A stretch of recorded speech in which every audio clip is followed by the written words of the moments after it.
pleasure to introduce folks that are new to the Cardiol story, to the important work we're doing in heart failure medicine. And for those that are aware of the story, it's a great opportunity to provide an update. At Cardiol, the team here has over 30 years experience in working in heart disease with a particular focus on heart failure. Heart failure remains a major medical challenge, remains a leading cause of death, and the #1 reason people are hospitalized in most of the developed world. Very high mortality, very high morbidity rates, and about 26 million people at any one time are affected by this disease.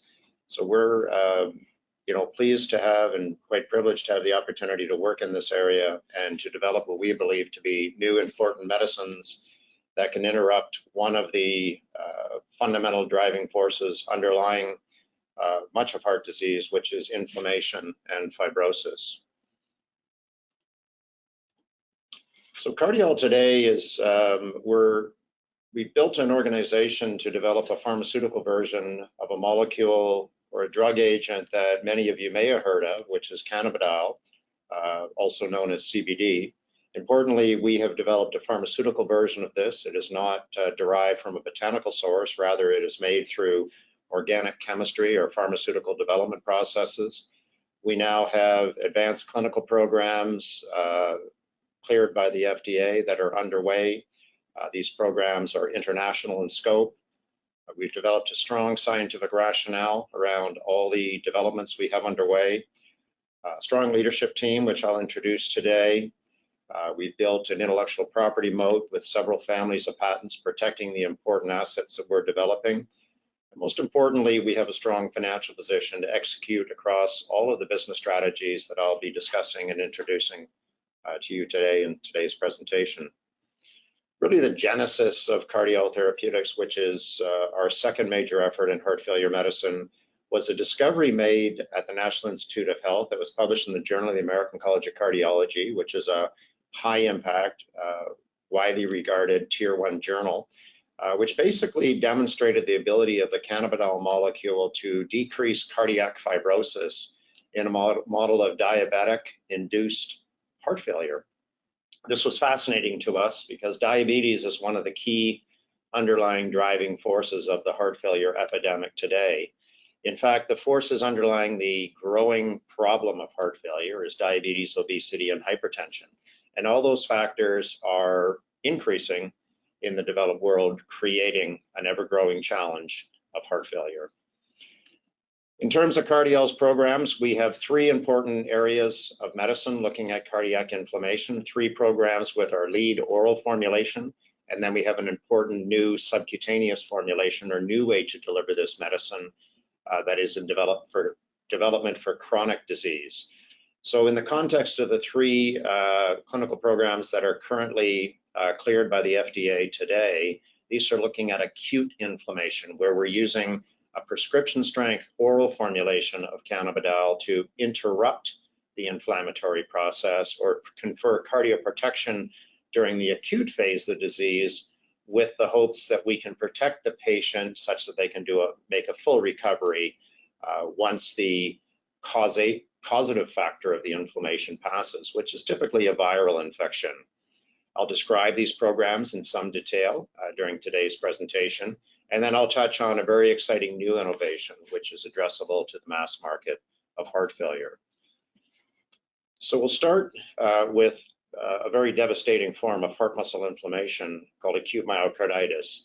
This is a devastating form of heart muscle inflammation that can lead to fulminant heart failure, and it's particularly devastating and impactful because it attacks young people.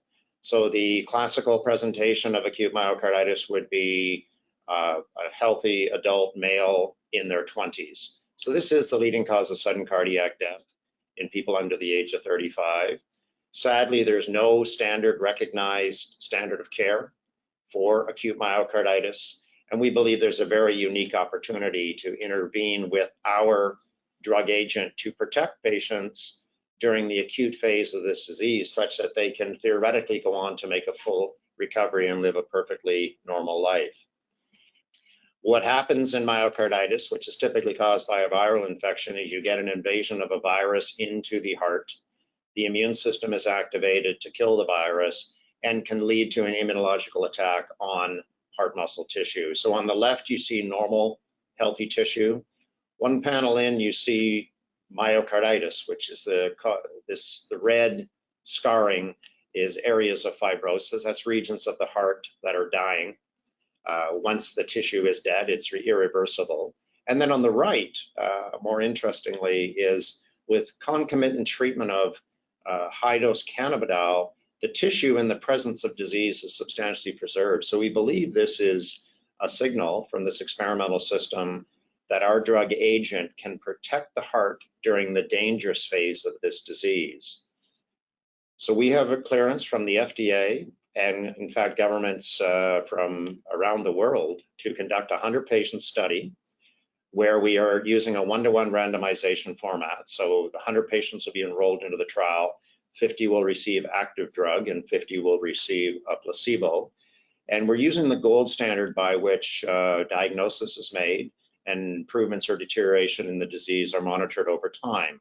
So the primary endpoint is improvements in ejection fraction or change in ejection fraction, changes in extracellular volume, which is volume outside of the cells of the heart, which is an index of severity or disease severity, and global longitudinal strain. We're measuring all of these with high precision on MRI. And then important secondary endpoints are safety, improvement in cardiac function, and change in quality of life. We've assembled a world-renowned panel of key opinion leaders in the area of myocarditis and heart failure medicine from 4 different major regions of the world. This panel have independently designed this study and are overseeing its conduct. It's co-chaired by Dennis McNamara from University of Pittsburgh and Les Cooper from the Mayo Clinic, both widely regarded as experts in heart failure medicine as well as myocarditis. And they're collaborating with an international panel of experts to oversee and guide this trial. Our second program, which is also a cardiac orphan and benefits from orphan drug designation potential in the US, is recurrent pericarditis. For those of you that are not familiar with orphan drug regulations in the US and other major regions of the world, basically the FDA and other regulators incentivize the pharmaceutical industry to develop new important medicines for diseases that affect in the US less than 200,000 people at any one time. And this basically provides the developers of new drug agents with an accelerated approval timeline, prolonged periods of market exclusivity, 7 to 10-year monopolies. And this marketplace is expected to grow to up to $255 billion over the next 2 to 3 years. So it's a very significant marketplace unto itself. So acute myocarditis is orphan drug eligible, as is recurrent pericarditis, which is another form of inflammation affecting cardiac performance. In this case, this is inflammation of the sac that surrounds the heart.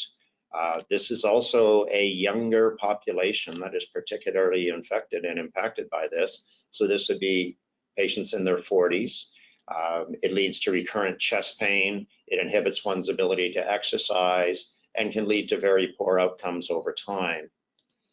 This is a very costly disease to care for. A recent drug approved for recurrent pericarditis is priced at approximately $200,000 per year, and other drug agents can range from $40,000 to $50,000 per year. So it's an extraordinarily costly disease to care for, very impactful on patients' quality of life and their ability to enjoy quality of life.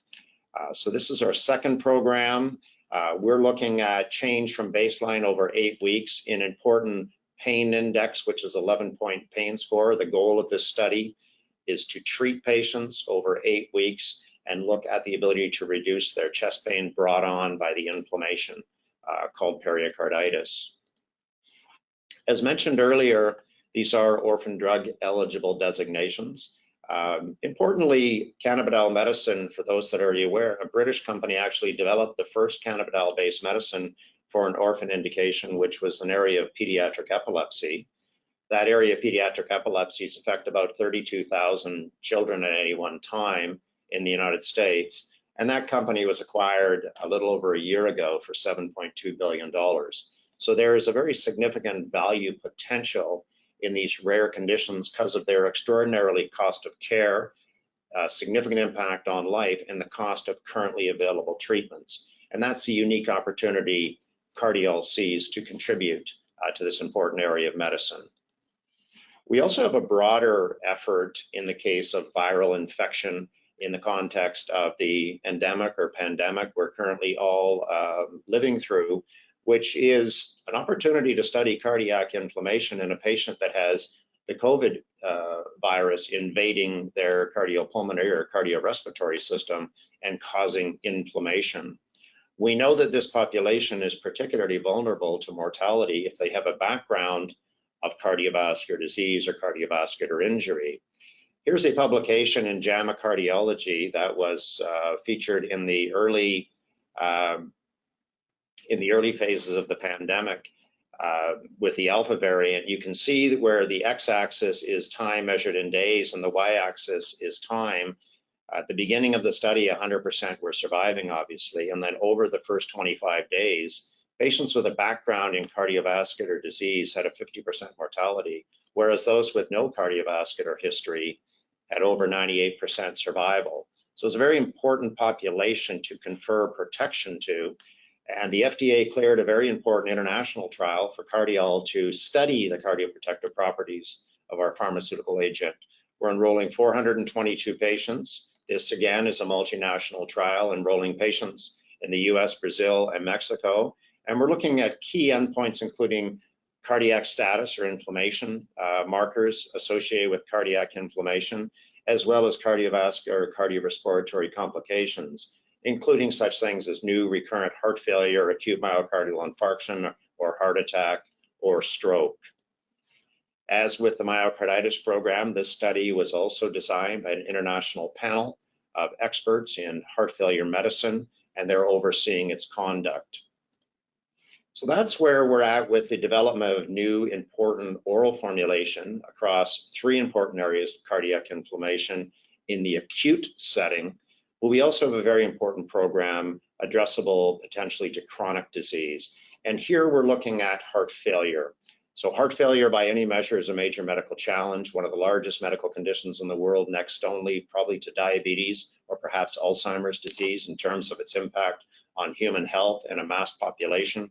At any one time, heart failure affects 6 million people in Canada and the United States, 26 million people in the developed world, very high mortality rate at 30% within 1 year and 50% within 5 years.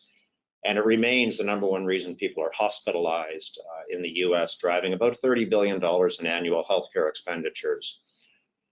50% of all heart failure is what is referred to as diastolic heart failure, whereas unlike systolic heart failure, where you have a dysfunction of the pumping action of the heart, in diastolic heart failure, in simplistic terms, you have an inability of the heart to relax normally, so it doesn't fill properly because it becomes inflamed and fibrotic.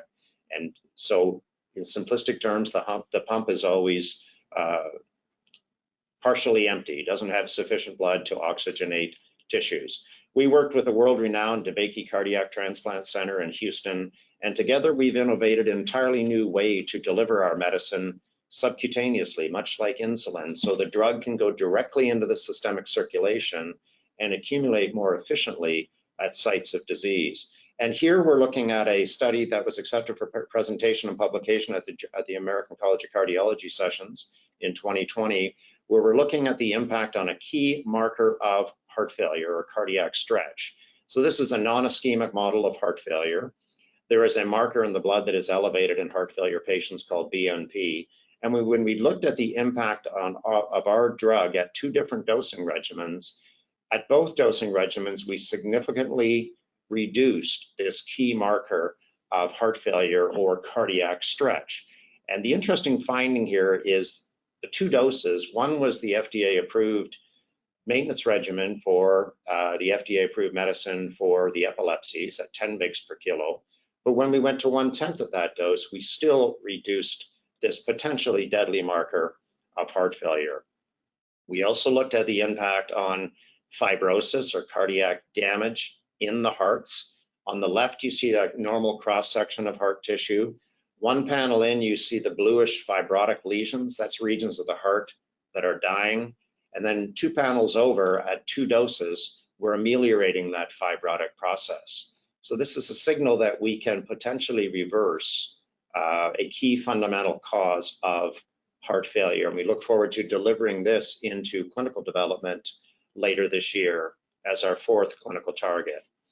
So the major milestones of this organization over the next 12 to 18 months is to complete enrollment in our phase 2/3 program, looking at cardiac inflammation secondary to viral infection. We have 2 important orphan cardiac indications we're initiating, both in acute myocarditis, which is a devastating form of heart failure or heart medicine, heart inflammation in young people, and recurrent pericarditis, which also addresses a younger population. We'll be advancing the new subcutaneous formulation into heart failure, which by any measure is a growing medical problem. It's an epidemic leading to significant mortality and morbidity around the world. And we'll be driving forward with our very significant discovery program, looking at other ways to influence cardiotoxicity in the growing challenges of heart disease. I'd welcome everybody. In the interest of time, I won't go through the biographies, but we have a very experienced team. The full biographies are available on our website at CardiolRx.com. This team has over 30 years experience in developing novel therapeutics, combining cardiac medicine, financial management, clinical operations, scale up of drug development operations, and regulatory affairs. Our board is international, independent, bringing a diverse skill set from many walks of life, including cardiac inflammation, strategy, pharmacology, the pharmaceutical industry, the business community, as well as the development of new pharmaceutical platforms.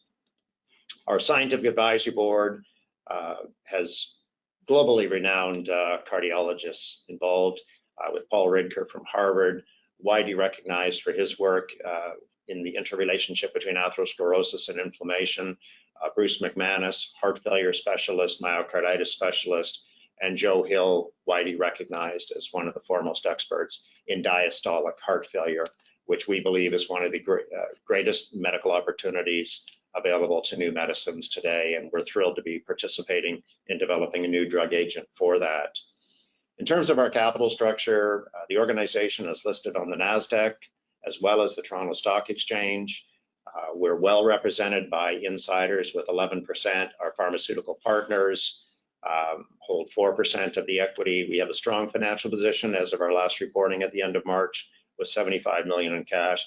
And that provides financial resources to underpin all of our development efforts well into 2024 over a time which we believe will be very exciting for this organization, and a time when we'll be looking to partner the wonderful developments we're making in heart failure medicine with the dominant players in the area of heart disease.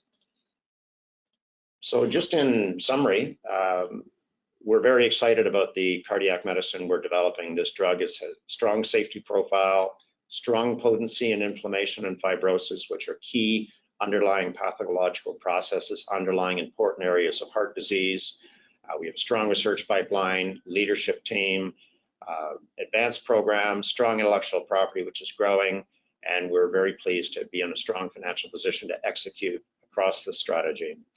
So with that, I'd like to thank everyone for their attention, and if time is still available today, I'd be happy to address any questions the audience might have. I mean, the first question that came up on the screen was obviously being listed NASDAQ and TSX. What are your intentions about London?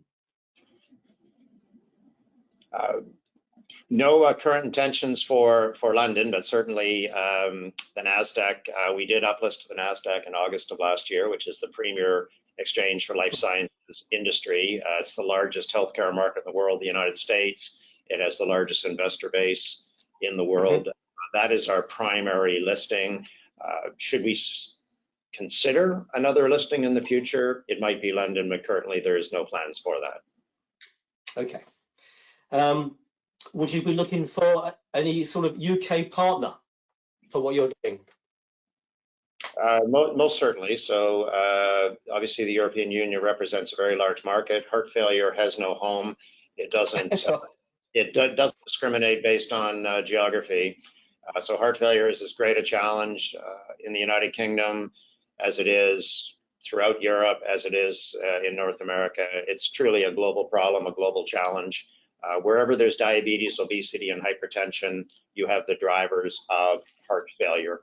And certainly myocarditis, if you think about the underlying driving forces of myocarditis in young people, it is viral infection. Before COVID, it was the influenza virus. Now we have the COVID virus. We have mRNA vaccine, rare complications, and we have the increasing use of checkpoint inhibitors in cancer increasing the incidence of myocarditis. And it too does not discriminate within geography. So we certainly see opportunities to partner in global markets for the European Union as well as the North American market and other markets around the world. Okay. You touched upon no debt and looking at your figures, which were quite impressive. There was a question about cash burn and how much it's going to go up or increase over the next 12 to 18 months. Do you see that as an additional problem, or is that something you're handling quite effectively? So the company right now is in a very strong financial position to execute its business strategy well into 2024. Over a period of time, we would expect to see partnering opportunities emerge with the life sciences and the pharmaceutical industry to further our development path. Understand that Cardiol is a discovery-based organization.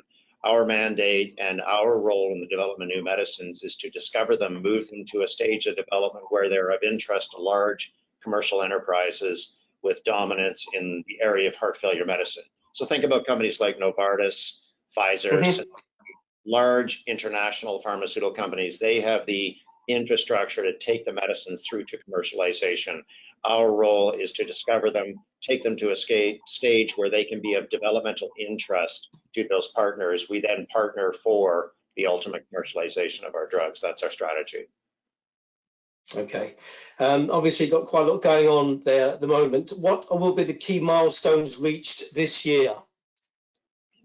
So the key milestones we've set for the organization, we really only guide over a 12 to 18 month time horizon based on the speed at which medicine moves. And over that time horizon, we plan to complete the phase 2/3 trial that is now operational on 2 continents, North America and South America, in cardiac inflammation caused by viral infection. We plan to initiate and enroll the trial in acute myocarditis, the leading cause of sudden cardiac death in people under the age of 30. We plan to initiate and enroll the study in recurrent pericarditis, and we plan to move our new formulation into the mass market of heart failure, which is arguably the second largest medical opportunity in the world today. Okay, so moving on from that, do you have an opportunity, or the question is, do you have input into the reasons affecting heart disease in terms of the major food and drink companies and the governments of the day? Do you have any influence or any opportunity to speak to these quangos? I doubt we're going to have any influence on that, but you know, unfortunately, right now, metabolic syndrome or diabetes is on the rise throughout the developed world, and that is secondary to, I mean, I assume if the entire world started to eat better and exercise more, then you know, I think we're going to curb a lot of heart disease that is really lifestyle driven. But you know, it hasn't happened yet. We don't see that changing. In fact, we see the drivers of heart failure rising in the developed world. Exactly. And I think it's really incumbent upon organizations with far greater power than us to try to change and influence that. But in the absence of that, somebody's got to care for these patients and provide better medicines for them. And that's where we're trying to play a part. That's what we think we are properly situated for. But to change human behavior is something that would be beyond our reach right now with our resources. Yeah, obviously. The question, do you see further inroads in other areas of medical aid and assistance in terms of the healthy body of the healthy person over and above heart disease? What other applications can you use for these tests you're doing? I would say right now our focus is on inflammation and fibrosis in the area of heart disease. That is conditions, as we've mentioned, that affect 26 million people. That is going to keep this company very busy over the next 18 to 24 months. There's a saying in life sciences that the life sciences graveyard is full of companies that couldn't stay focused. We're an extraordinarily focused company. We have one mission, that's to improve the treatment of heart inflammation or heart disease caused by inflammation and fibrosis. We're going to stay focused right there, and by doing so, we think we're going to improve people's lives, we're going to reduce mortality, and we're going to reward our shareholders that have been such great supporters and sponsors of this incredibly important research that we're doing. Okay, which leads me on to my next question, actually. In terms of the shareholder register, is it made up majority of institutions? How much retail do you have on board? I would suggest it's a blend. It's always a blend of institutional holdings as well as retail. We were very pleased to do an institutionally led $50 million US financing that was led by Cantor Fitzgerald and Canaccord Genuity when we listed on the NASDAQ, and that was completed in November of last year. That brought some very powerful institutional backing to us. But there's also a retail component and a family office component as well to our shareholder base.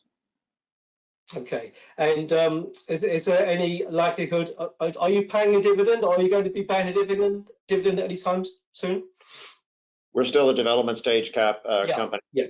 Our capital resources are driven to support research that we believe will unlock enormous value. Again, if we look at the British company that developed the epilepsy medicine, that company went, it migrated to the NASDAQ at 100 million market cap, very similar to Cardiol, and within 5 years they were acquired for over 7 billion. So that's, if the research dollars are spent properly, the medicine is developed, commercialized, and partnered properly, that's the value proposition that shareholders can be rewarded, and we think that's the better use of our R&D capital versus distributions to shareholders. Yeah, exactly. I thought that was going to be your answer. I think that's pretty much, we're on time, I think. Last question: what is what do you estimate the market worth globally? Estimation. What is the market worth globally in terms of the revenues? So the indications that were addressable by the medicines we're developing are all billion-dollar markets, some of them multi-billion. A recent entrant into systolic heart failure is over a $5 billion drug now. New recently approved medicine developed for recurrent pericarditis is $200,000 a year, and experimental medicines being developed for acute myocarditis are $50,000 a year. So, that gives you an idea of the cost of care for these and the potential pricing for a new drug agent. Any one of these markets is transformative for Cardiol in terms of its value. Excellent. Okay. Well, as I say, we're out of time there, David. I do appreciate the presentation this evening and appreciate your time.